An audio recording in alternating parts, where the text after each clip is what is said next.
Senior NTR మరియు super star Krishna గారు ఇద్దరూ తెలుగు సినిమాను జాతీయ స్థాయికి తీసుకెళ్లిన దిగ్గజాలే. అయితే పాన్ ఇండియా అనే పదం ఇప్పుడు ప్రాచుర్యంలోకి వచ్చినప్పటికీ ఆ క్రెడిట్ ఎవరికి దక్కుతుందనే విషయంలో కొన్ని ఆసక్తికరమైన అంశాలున్నాయి. సీనియర్ ఎన్టీఆర్ తొలి జాతీయ గుర్తింపు. చారిత్రక కోణంలో చూస్తే తెలుగు సినిమాను మొదటిసారిగా ఉత్తరాది ప్రేక్షకులకు పరిచయం చేసింది ఎన్టీఆర్ గారే అని చెప్పవచ్చు. పాతాళ భైరవి 1951 సంవత్సరంలో ఈ చిత్రం తెలుగు, తమిళంతో పాటు హిందీలో కూడా విడుదలై ఘన విజయం సాధించింది. భారతదేశపు మొట్టమొదటి అంతర్జాతీయ చలనచిత్ర వేడుకల్లో IFFI 1952 ప్రదర్శించబడిన ఏకైక దక్షిణ భారత చిత్రం ఇది. మాయాబజార్, నర్తనశాల ఈ సినిమాలు అంతర్జాతీయ స్థాయిలో తెలుగు కీర్తిని చాటాయి. ఎన్టీఆర్ గారు పోషించిన పౌరాణిక పాత్రల వల్ల ఆయన పేరు దేశవ్యాప్తంగా మారుమోగింది. వి శాంతాం వంటి దర్శకులు ఆయనకు హిందీ సినిమాల్లో అవకాశాలిచ్చినా తెలుగు సినిమాకే ప్రాధాన్యతనిచ్చి ఆయన తిరస్కరించారు. సూపర్ స్టార్ కృష్ణగారు సాంకేతిక విప్లవం, మార్కెట్ విస్తరణ.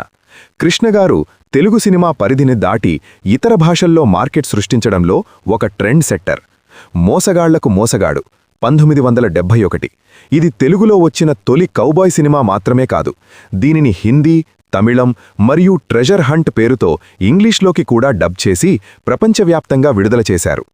సూపర్ స్టార్ కృష్ణగారు తన సినిమాలను హిందీలో రీమేక్ చేసిన హిమ్మత్ వాళ్లా అక్కడ కూడా భారీ విజయాలను అందుకున్నారు. సింహాసనం ఈ చిత్రాన్ని తెలుగు మరియు హిందీ భాషల్లో ఏకకాలంలో నిర్మించి విడుదల చేశారు. ఇది అప్పట్లోనే ఒక పాన్ ఇండియా ప్రయత్నంగా నిలిచింది. ఎన్టీఆర్ నటరత్నగా ప్రసిద్ధి చెందిన లెజెండరీ తెలుగు నటుడు.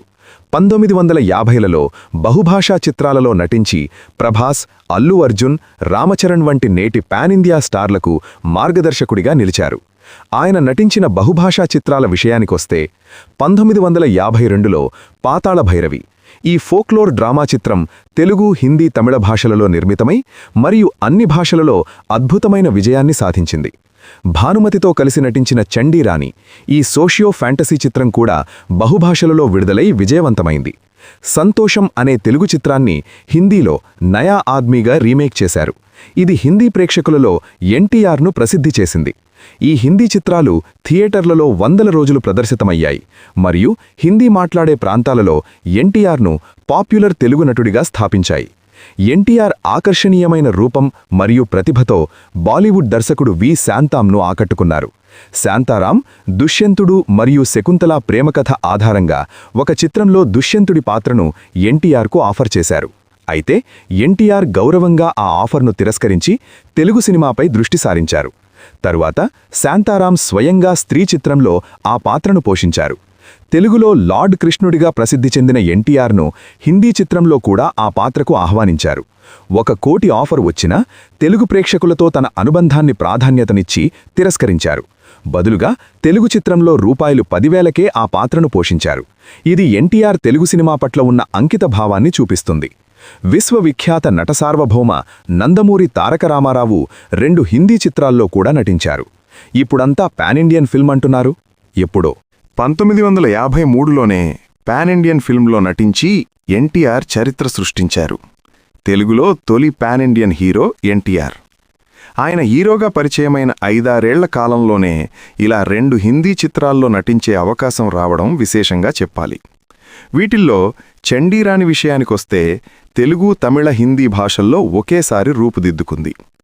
1953 ఆగస్టు 28న ఈ చిత్రం 130 ప్రింట్లతో విడుదల కావడం ఆ రోజుల్లో విశేషంగా చెప్పుకున్నారు. ఈ చిత్రంలో కిషోర్గా ఎన్టీఆర్ నటించగా భానుమతి ద్విపాత్రాభినయం చేశారు. మల్లీశ్వరి చిత్రంతో అందర్నీ అలరించిన ఈ జంట చండీరాణితో మరోసారి ప్రేక్షకుల అభిమానం పొందింది. చండీరాణి చిత్ర నిర్మాణం వెనుక ఆసక్తికరమైన కథ ఉంది. ప్రేమ చిత్రం విడుదలైన కొంతకాలం తర్వాత భానుమతి భర్త, భరణి పిక్చర్స్ అధినేత రామకృష్ణరావు మాటల సందర్భంలో భానుమతికి ఓ జానపద కథ చెప్పారు. అవి ఆమెకు నచ్చింది. అయితే ఆ సినిమాకు భానుమతినే దర్శకత్వం వహించమని చెప్పారు రామకృష్ణరావు.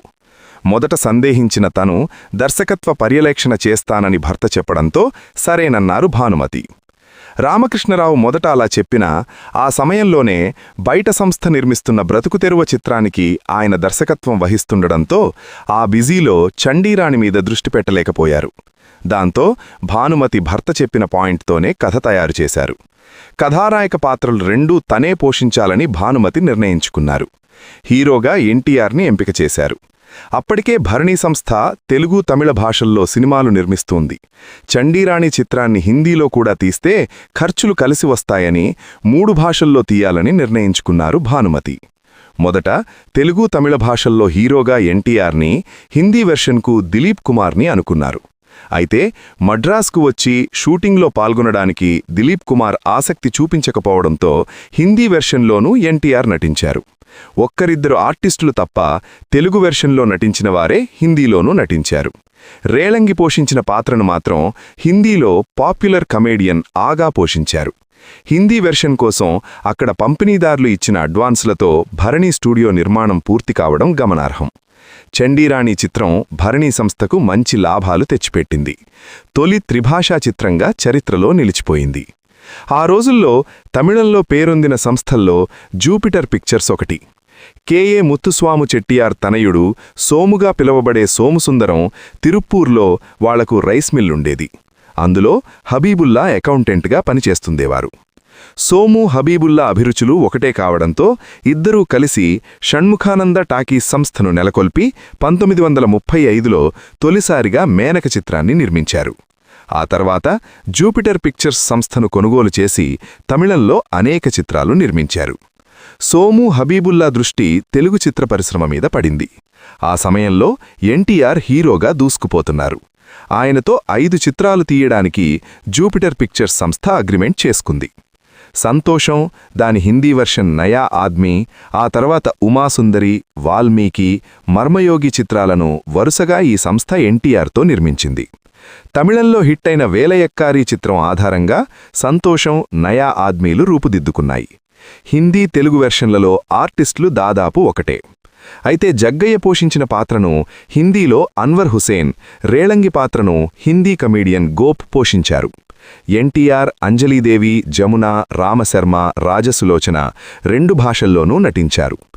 ఏకకాలంలో రూపుదిద్దుకున్న ఈ 2 చిత్రాలకు సిపి దీక్షిత్ దర్శకత్వం వహించారు.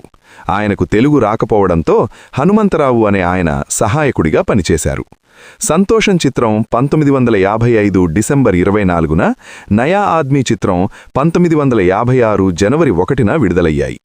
2 బాగా ఆడాయి. ఆ తర్వాత ఎందరో ప్రముఖ దర్శకులు హిందీ చిత్రాల్లో నటించమని అడిగినా ఎన్టీఆర్ అంగీకరించలేదు. తెలుగు చిత్రాలకే పరిమితమయ్యారు. ఎన్నో ఏళ్ల అనంతరం ఎన్టీఆర్ మళ్లీ బ్రహ్మర్షి హిందీ చిత్రంలో నటించారు. తెలుగులో బ్రహ్మర్షి విశ్వామిత్ర పేరుతో రూపొందిన ఈ చిత్రానికి ఆయనే హీరో, దర్శకుడు. బాలకృష్ణ ఇందులో ద్విపాత్రాభినయం చేశారు. తెలుగు వెర్షన్ విడుదలయింది, కానీ హిందీ వెర్షన్ విడుదల కాలేదు. అందుకేనేమో మొదటి pan India hero Nataratna NTR అనేవారు. తెలుగు ఫిల్మ్ ఇండస్ట్రీలో సూపర్ స్టార్ కృష్ణ చేసినన్ని ప్రయోగాలు మరెవ్వరూ చేయలేదు. ఒక్క మాటలో చెప్పాలంటే కృష్ణ తెలుగు సినీ చరిత్రలో సంచలనాలు సృష్టించిన సూపర్ స్టార్. నటుడిగా, దర్శకుడిగా, నిర్మాతగా, ఎడిటర్గానే కాకుండా తెలుగు సినిమాకు సరికొత్త టెక్నాలజీని పరిచయం చేసిన అసాధ్యుడు. తెలుగు చిత్ర పరిశ్రమలో ఈ నటశేఖరుడు ట్రెండ్ సెట్టర్ అనిపించుకున్న సందర్భాలు లెక్కకు మించి ఉన్నాయి. హీరోగా కృష్ణ తన కెరియర్లో క్రియేట్ చేసిన రికార్డులు కూడా ఒక రికార్డే. సూపర్ స్టార్ కృష్ణ తన తెరంగేట్రంతోనే ప్రయోగాలకు స్వీకారం చుట్టాడని చెప్పాలి. కృష్ణ నటించిన తొలి చిత్రం తేనె మనసులు. ఈ cinema first Eastman colour social చిత్రం. ఆ తర్వాత తెలుగులో వచ్చిన తొలి జేమ్స్ బాండ్ మూవీ గూఢాచారి 116. ఈ సినిమాలో నటించిన కృష్ణ ఆంధ్ర జేమ్స్ బాండ్గా పేరు తెచ్చుకున్నారు. హాలీవుడ్ సినిమాల ఆధారంగా కృష్ణ తెలుగులో నిర్మించిన తొలి తెలుగు కౌబాయ్ చిత్రం మోసగాళ్లకు మోసగాడు. అలాగే అల్లూరి సీతారామరాజు సినిమాతో తెలుగు పరిశ్రమకి సినిమా స్కోప్ పరిచయం చేశారు. ఇక సింహాసనం సినిమాతో తెలుగు తెరకి 70mm చూపించారు. కృష్ణకి సినిమాలంటే చాలా ఇష్టం, పిచ్చి ప్రేమ. అందుకే సినిమాకు సంబంధించి ఎక్కడ ఏ కొత్త టెక్నాలజీ వచ్చినా వెంటనే అందిపుచ్చుకునేవాడు. తెలుగు సినిమా పాటలకి జాతీయ స్థాయిలో గుర్తింపు తీసుకువచ్చిన ఘనత కూడా కృష్ణకే సొంతం. అల్లూరి సీతారామరాజు సినిమాలో తెలుగు వీరలేవరా పాటకి జాతీయ అవార్డు లభించింది. తెలుగు చిత్ర పరిశ్రమలో తన డేరింగ్ అండ్ డాషింగ్ నిర్ణయాలతో కృష్ణగారు ప్రయోగాల హీరోగా, సాహసాల నటుడిగా పేరు తెచ్చుకున్నారు. 1971లో కెఎస్ఆర్ దాస్ దర్శకత్వంలో కృష్ణ హీరోగా వచ్చిన చిత్రం మోసగాళ్లకు మోసగాడు. రాజస్థాన్ వంటి ఎడారి ప్రాంతాల్లో ఈ సినిమాని తలకెక్కించారు. ఈ సినిమా సెకండ్ రిలీజ్ టైంలో కూడా సక్సెస్ఫుల్ 100 రోజులాడింది. అంతేకాదు, హాలీవుడ్లో విడుదలైన తొలి భారతీయ చిత్రంగా కృష్ణ నటించిన మోసగాళ్లకు మోసగాడు రికార్డులకెక్కింది. హాలీవుడ్లో డబ్బైన ఈ సినిమాని అక్కడి ప్రేక్షకులు ఇంగ్లీష్ సబ్టైటిల్స్తో చూశారు. అలా పాన్ వరల్డ్ మూవీ చేసిన ఘనత కూడా కృష్ణకే దక్కింది. మోసగాళ్లకు మోసగాడు సినిమాని కృష్ణ తన సొంత బానర్ పద్మాలయ స్టూడియోపై నిర్మించారు. తెలుగులో వచ్చిన తొలి 70mm సినిమా సింహాసనం. సూపర్ స్టార్ కృష్ణ స్వీయ దర్శకత్వంలో తెరకెక్కిన సింహాసనం 1986లో విడుదలైంది. ఈ సినిమా ఒకేసారి తెలుగుతో పాటు హిందీలో పాన్ ఇండియా లెవెల్లో తెరకెక్కించారు. తెలుగు భారీ బడ్జెట్ మూవీ సింహాసనం సినిమా, ఆ సినిమా కోసం దాదాపు 50 లక్షలు ఖర్చు పెట్టారు అప్పట్లో. ఇప్పట్లో ఈ సినిమాను తెరకెక్కించారంటే దాదాపు 100 కోట్లకు పైగా బడ్జెట్ అవుతుందని పలు సందర్భాల్లో కృష్ణగారు వెల్లడించారు. ఈ సినిమాతో తొలిసారి సూపర్ స్టార్ కృష్ణ మెగాఫోన్ పట్టుకున్నారు. ఒకే ఏడాదిలో అత్యధిక సినిమాలు విడుదల చేసిన ఘనత కూడా సూపర్ స్టార్ కృష్ణకే సొంతం. 70 నుంచి 71వ దశకంలో కృష్ణగారి నటన తెలుగు ప్రేక్షకులకు మరుపురానిది. ఒక ఏడాదిలో పదుల సంఖ్యలో ఆయన సినిమాలు విడుదలయ్యేవి. 1968లో కృష్ణగారు నటించిన 10 సినిమాలు విడుదలయ్యాయి. ఆ తర్వాత 1969లో 15 సినిమాలు, 1970లో 16 చిత్రాలు, 1971లో 11 సినిమాలు, 1972లో 18 సినిమాలు విడుదలయ్యాయి. 1973లో 15 చిత్రాలు, 1974లో 13, 1980లో 17 సినిమాలు విడుదలయ్యాయి. 1970లో పద్మాలయ పేరుతో నిర్మాణ సంస్థను ప్రారంభించి విజయవంతమైన చిత్రాలు తీశారు. దర్శకుడిగాను 16 సినిమాలు తెరకెక్కించారు. కృష్ణగారు నటించిన పలు సినిమాలు తెలుగులో కొత్త సాంకేతికతలు, జానర్లను పరిచయం చేశాయి. ఎక్కువ మల్టీస్టారర్ సినిమాలు చేసిన హీరో కూడా కృష్ణే. కెరియర్ మొత్తంలో 50 మల్టీస్టారర్స్ చేశారు.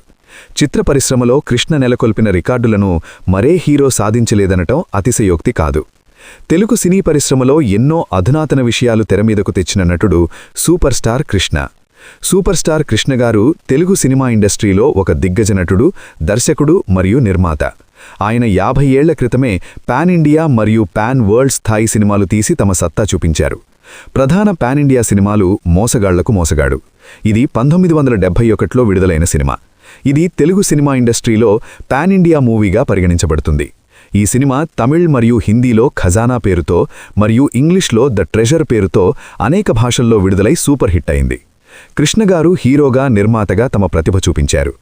సింహాసనం 1986లో విడుదలైన ఈ సినిమా కూడా పాన్ ఇండియా స్థాయిలో ప్రభావం చూపించింది.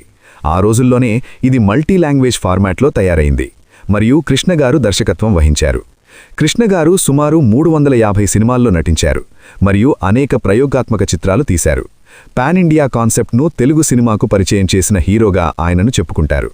1972లో ఒకే ఏడాదిలో 18 సినిమాలు విడుదల చేసి ఆల్ టైమ్ రికార్డు సృష్టించారు.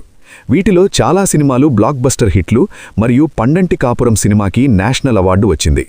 ఆయన క్రమశిక్షణ మరియు అవిశ్రాంత పనితీరు కారణంగా ఈ రికార్డు ఎప్పటికీ చెక్కుచెదరలేదు. ఈ వీడియోకి ఒక లైక్ చేయండి, షేర్ చేయండి, మా ఛానల్ని సబ్స్క్రైబ్ చేసి పక్కనే ఉన్న బెల్ ఐకాన్ని ప్రెస్ చేయండి.